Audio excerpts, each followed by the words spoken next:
everybody, it's Mariana with Three Peaks Classroom. If you are new to my channel, hello and welcome. I am Mariana and I am currently an English as an additional language teacher at my school, but I'm a former grade 3 and grade 4 teacher as well, and I love to make helpful YouTube videos for other teachers just like you. In today's video, I want to talk about strategies for effectively transitioning and rotating through Daily 5. And if you've been living under a rock lately and you're not sure what Daily 5 is, it's okay, I got you. I have an entire video devoted to explaining all things Daily 5. It's on my YouTube channel. I will leave the link down below. In a nutshell, Daily 5 is a management system. It focuses on 5 literacy tasks every day. Read to self, read with someone, listen to reading, word games, and working on writing. It was developed by 2 teachers, Gail Bushey and Joan Moser. They have a whole book on Daily 5, and then they have a separate book about cafe strategies, and that is completely different. One thing I didn't realize when I moved up to grade 3 after teaching preschool for 6 years is that Daily 5 is not an all-encompassing language arts program. That's what I thought it was. So the summer before I went into grade 3, I was really excited to learn about Daily 5 and then thinking that would take care of my entire language arts curriculum. Oh boy, was I wrong. And that's okay if you thought that way as well. Daily 5 is just simply a management system. How can I manage my students effectively so that we can all rotate and they can all be exposed to those 5 literacy tasks every day, Daily 5, or multiple times a week? Okay, we're gonna jump right in. And my very first tip for setting up and managing Daily 5 is to set clear foundations and expectations. It's no surprise that this is my very first tip, basically because if you don't take the time to set up clear expectations, clear boundaries in the very beginning, then for the rest of the year, you're just going to be trying to go back and rectify everything that you were unable to set. So in the beginning, be slow, be consistent, and be firm with your expectations. In September, we start week 1 with read to self. I explain it like this. I go to my students. What would you expect to see if I was to walk in and see a classroom full of students reading to themselves? And then we would write things on the board like quiet reading, everybody is looking in their book, there's no chatter, there's no one walking around, everybody's cozy, things like that. And then I would say, if you were all reading to yourselves, what do you expect the teacher to be doing? And they might not have an answer, but I would say I would take that opportunity to support students, whether that is one-on-one or in a small group, or maybe I'm working with a student in a different subject.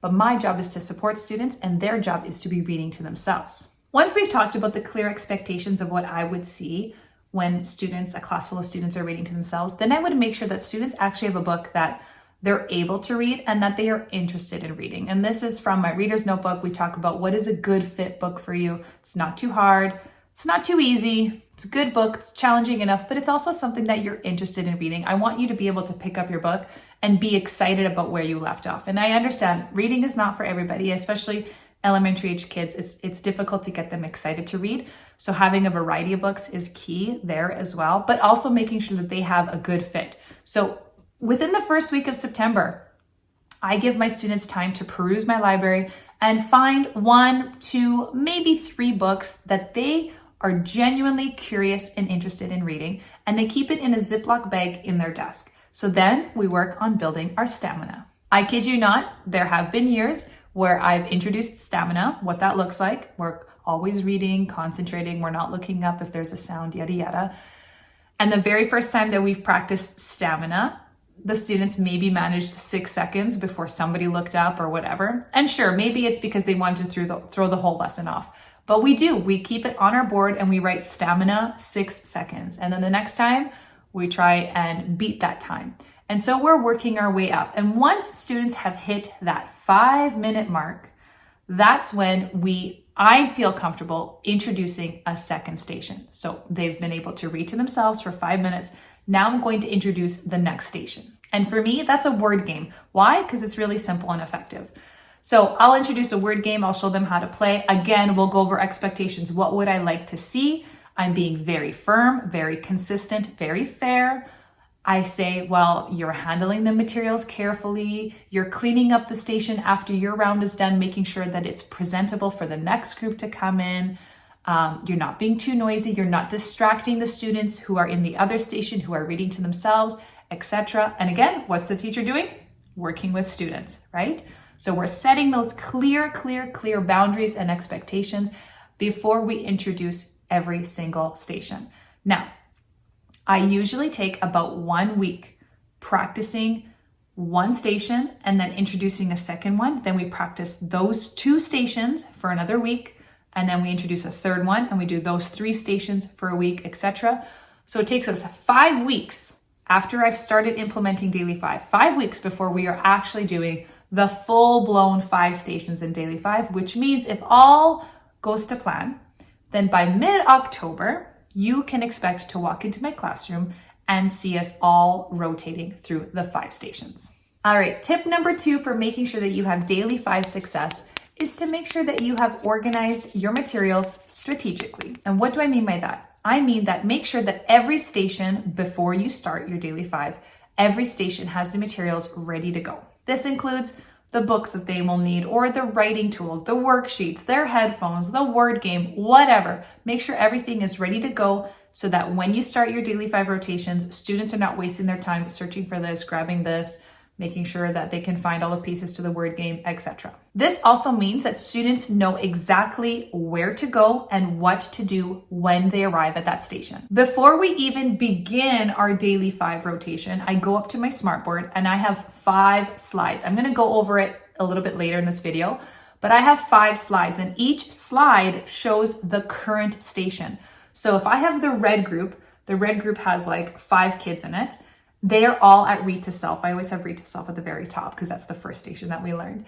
So they are all reading to themselves. And in my classroom, because of a space thing and a logistical thing, Read to Self is always done at their desks. So those 5 kids, when it's Read to Self time, I should be able to look over and see 1, 2, 3, 4, 5. Those 5 kids are sitting at their desk. They have their books ready to go. Before we even begin Daily 5, one thing they have to do is take out their books, take out their Chromebooks, take out their headphones, and take out their Language Arts Duotang or whatever. That way they have all the materials ready to go and they're not spending time searching for it or sharpening their pencil or whatever. When we start Daily 5, we are getting into Daily 5. Now, that also helps them understand that when they see Read to Self, they know exactly where to go. They're not like, oh, which part of the classroom am I going to today? No, Read to Self is always at their desks. Then they're moving into another station, which is typically a word game.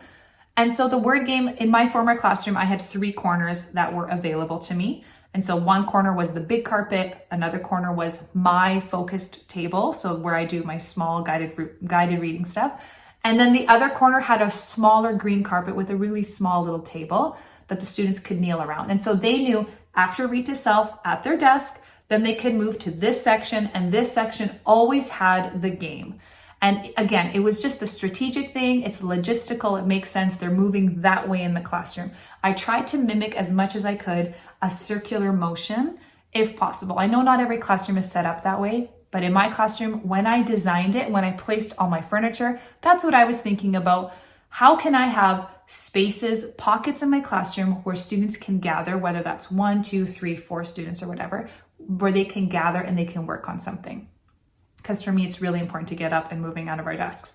So second station is word work. They know that the game is always at the table and it's always ready to go. So by the end of the station, they should be wrapping it up and putting it all back in the container so that the next group that comes, it's ready for them to play and they're not looking for pieces. So then after they do word work, then the next station is work on writing. And that is again, back at their desks where they have their Duotang, and let's say they're doing a worksheet, or maybe they are typing something on their laptops, or maybe they're working on a journal prompt in their journals. Whatever it is, they'll know the expectation beforehand and they'll go to their desks, and then I can see, okay, yeah, those 5 kiddos are supposed to be working on writing. Let me look. The yellow group is working on writing, 1, 2, 3, 4, 5. Perfect. So I should see those kiddos. There should be about 10 kids in the class.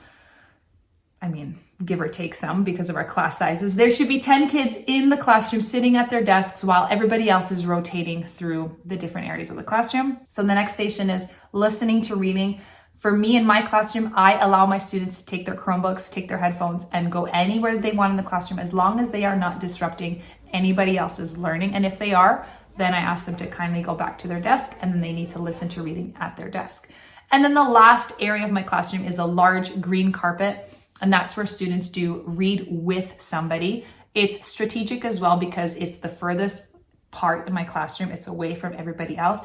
It's opposite to the word games. So we have a little bit of noise over here and then read to somebody, not quite as loud, but it's over here.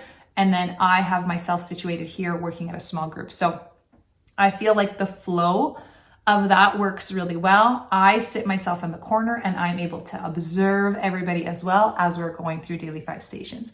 So just make sure that everything is strategic and predictable for your students. They know, for example, that after their station is done, let's say they're doing work on writing, there's always one basket on my desk where kids turn in their duotangs, turn in their journals, turn in their worksheet or whatever they're working on.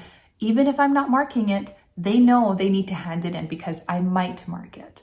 And that makes a big difference. So after they're done working on writing, whatever it is, they go and turn it in. They know they can find the worksheet at the front table at my classroom.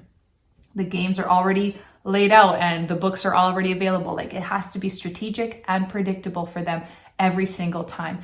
And honestly, if it's not broken, you don't need to fix it. If it's a strategy and a consistent pattern that works, just keep going with it. All right, tip number 3 is to build stamina. This is kind of piggybacking on my very first tip where it's like, setting up clear expectations and clear boundaries. You don't want to just jump right into a 15-minute round of daily 5 times 5 stations. If the students haven't built up their reading muscles, which is what I call stamina, their reading muscles, because it's just going to disintegrate into chaos. So make sure that your students have built up their stamina and long enough that you can do rotations then. I always start at 5 minutes, like I mentioned, and then we work our way up to about 12, ideally 15 minutes. Sometimes I can't fit 5 rounds of 15 minutes. It's just too long of a chunk of time.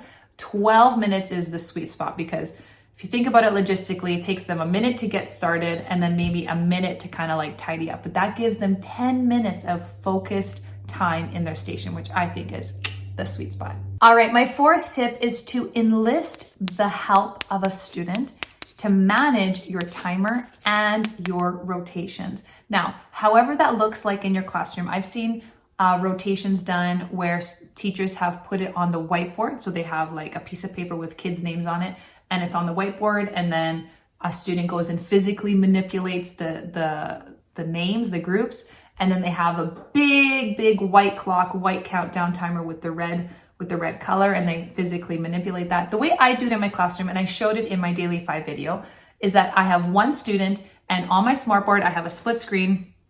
One side is my online timer and the other side is a PowerPoint presentation where I have 5 slides. And each slide shows the group and the rotation and where they're supposed to be. So for example, on the very first slide, the red group is at the top, they are reading to themselves. In the second slide, so my helper would just go and select the second slide, it would show that screen, and the red group then moves to the next station, which is the word game, and they see red right here. And then the third slide, if they press on it, then it moves down over here and they're working on the next station. So I have one helper to do that, and it has saved me so much time, simply because where I'm sitting working with my students, in order for me to get up every single time and manipulate the smartboard, it would waste a lot of time for me to go back and forth. This allows me to stay in my seat, continue working with my small group of students and making sure that we finish our lesson, because my focused targeted instruction is going to be longer than 12 minutes. It's going to be longer than a daily 5 round. And so this allows me to sit with my students and finish my work. Here's another bonus though. While I have my helper manipulating the smartboard, we might start in one station, like, the red group might be up here, but by the time I'm finished with my focused practice, the red group might have already transitioned to the next station, and I might have a student in my group who belongs to the red group, and they'll need to know where to go. So they quickly look at the smartboard and they say, oh, everybody was at read to self, but now they are at the word game. Okay, I'm going to put my stuff away and I'm going to go join them at the word game. That's why I love that system so much. Plus, having it on the smartboard makes it larger to see. And when I'm sitting all the way at the back of the classroom, I can easily see the smartboard, and I can see if somebody's not in the correct spot, I can just call them out and say, hey, Johnny, I think you should be at your desk right now because it says, according to the slide, that you're reading to self and you're not reading with somebody on the carpet anymore. So please make sure that you make your way to your desk. Having it on the smartboard is just something that makes sense to me in my classroom, but you do your transitions however makes sense to you. And if it's not working, then try my method out. I'm gonna really quickly jump in now and I'm gonna share my screen. I'm gonna show you how you can set up your own PowerPoint with all the different rotations. It's very simple and effective. The slides that I use specifically in my classroom. I'm gonna open up a PowerPoint presentation here, and under the presentation, I'm going to click on Smart Art and Cycle. So I want it to be circles, but you can choose any design that you want. So this is the one that I've chosen, and this is what it comes up. So when I click on text, I want to fix it so it says read to self, and it will autocorrect too. In my classroom, I want it to look like this. So read to self, then woodwork. This one's listen to reading, read with someone, and work on writing. So there I have all of my stations. If I click on it, I can actually change the color. So here I can pick a preset colors, which are really fun. You can click on any one of them. If you want to actually go ahead and specifically change the color of one, you're going to right click and just format the shape and solid fill here and choose your color. So if you want rainbow colors, you can go red, orange, yellow, green, etc. I'm going to keep it like this because I like the way this looks. I'm actually going to drag this all the way to the right side of my screen because it helps to format when I have my timer on this side. And the last thing that I need to do is I need to just add a text box. So here, this is going to be my red group. So if I fill red, and here I have bullet points. So student number 1, that's their name. Student number 2, student 3, student 4. I'm not going to fill in the names. I'm not going to do for all of the stations, but here I've attached it. So read to self, these are the students that are expected to be at read to self. And then here's what we do on this side. So you're going to go ahead and you're going to fill in the names of all of these stations. So you're going to fill in an orange group here for word work, a yellow group here for listen to reading, a green group for read with someone, and a blue group here for work on writing. Let's just say, for example, okay? Then on this side here, you're going to duplicate the slide, but now you need to shift everybody down one. So this is the first round of Daily 5, and now here on this side, this is the second round of Daily 5, but I want to move everybody down. So now the red group is actually going to go over here to word work, and then the orange group that was at word work, I'm going to move them down to listen to reading. And I'm going to move everybody around so that on the second slide, I can really quickly see word work, this is where we are. Then I'm going to go ahead and duplicate the slide again, and I'm going to move this red group all the way to listen to reading here. And then again, I'm going to duplicate the slide, make sure I'm moving all of my student names. So now red group goes over here, read with someone, and I'm going to duplicate for the final round. This is station number 5. There we go. So I have these students right here.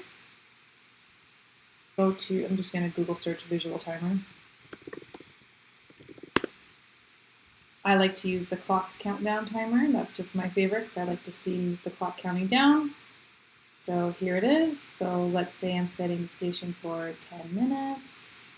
I'm going to start the timer. Now, I have to make this so that it's a split screen. So here I have my timer on this side, but you see as soon as I click on PowerPoint, I lose my timer. So this is why I moved everything to the right hand here. I'm going to make this screen smaller. There we go. I don't want it to be too small because then I want to make sure I see all the kids' names. So then when my student comes up to the smartboard to manipulate it, let's say the timer's all finished, they're going to clear the timer. They're going to go to the smartboard. So if this is the first station, then they're going to click on slide number 2, which changes it. Then they're going to come back here and they're going to start the timer. And again, once the timer's done, they're going to go back, clear it, click on PowerPoint, click on the third station, go back to the timer and start it. And once the students have had one round to figure that out, it's actually quite simple for them to do it over and over again. So that is how I set up my stations on PowerPoint with the different names, and I also include images. So students, for listen to reading, if they don't know where to go, I might put a picture in the middle here of where they're supposed to go. Or work on writing, I might have like a duotang or something to show them that they should be doing their work in their duotang, for example. All right, and my fifth and final tip for you in order to keep your Daily 5 stations effective and running smoothly is to keep it simple, stupid. I say that nicely, I promise. Keep it simple. Some days I have to meet with my groups, but I haven't thought ahead and planned my rotations. And sometimes it's really simple. I print off a worksheet at the front of the class. There you go. That's your work on writing. And a word game is just a quick game from the bin. That is how I keep it simple. Other weeks, I look at my plans and I see, oh, okay, in writing right now, we are doing paragraph writing. I'm going to grab, some manipulatives and a piece of paper, or I'm going to set up a Google assignment document, and the kids are going to practice their paragraph writing and work on writing. And then in grammar, I noticed that we're practicing our plurals. And so for the game and word work, maybe we bring out a plurals game. It doesn't have to be overly complicated. If you are struggling to get going with Daily 5, just keep it simple. Worksheets are okay sometimes. Sometimes, not all the time. Don't do worksheets all the time. That's boring. Kids are going to get tired of worksheets. But a worksheet is okay to print off. If you're struggling to get going, just start with a worksheet or start with journal prompts. Have a journal prompt. Kids have to pick one up, glue it in their journal, and they have to respond to it. That is really simple. So just keep it simple. And piggybacking on my previous tips, keep it predictable so that students know I have to hand this in after I'm done. This is where I go and pick up the paper to do my work on writing. The game is always going to be on the table here. Just keep it simple. All right, so there you go. Those are my 5 tips for you in order to have effective transitions and rotations during your Daily 5 stations in your classroom.